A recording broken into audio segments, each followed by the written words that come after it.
period. To take 90 minutes is in itself prima facie evidence that there's corruption. Mr. Speaker, on the KEMSA issue, other than their affidavit and their interference, the affidavit, the DP then admits interference. Whoever advised the DP to do that live interview could not have had his interest at heart, but has made our work much the easier. Because now there are self-incriminations, confessions, and admissions that we can work with. Mr. Speaker, it is clear from yesterday's presentation that the deputy president can no longer deputize the president. The role of any deputy under the Constitution is to deputize. Mr. Speaker, I crave for just 2 more minutes.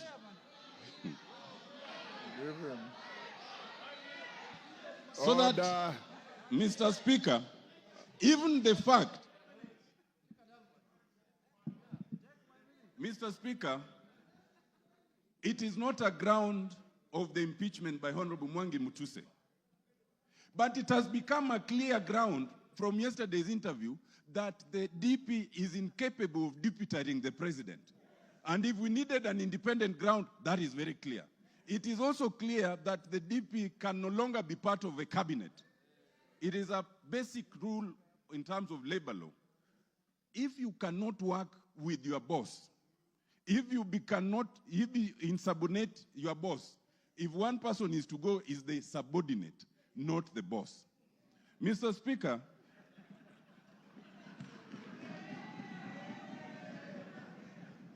Mr. Speaker, I want to just close by addressing one issue, and it bears address.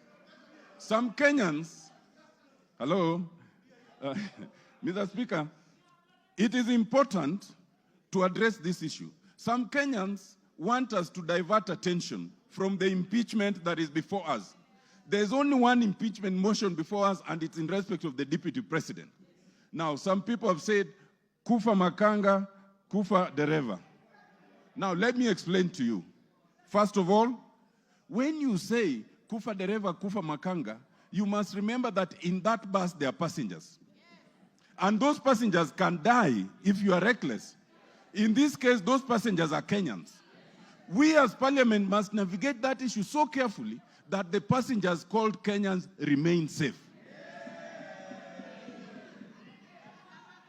Mr. Speaker, that is extremely important. Why?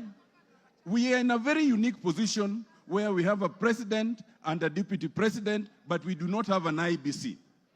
If anything happens right now, as we are going to, if we impeach the deputy president as we want to, as we need to, the position can be filled even without an IBC. But if there is no president and there is no deputy president, only the speaker can act for 60 days. Within those 60 days, there must be an election.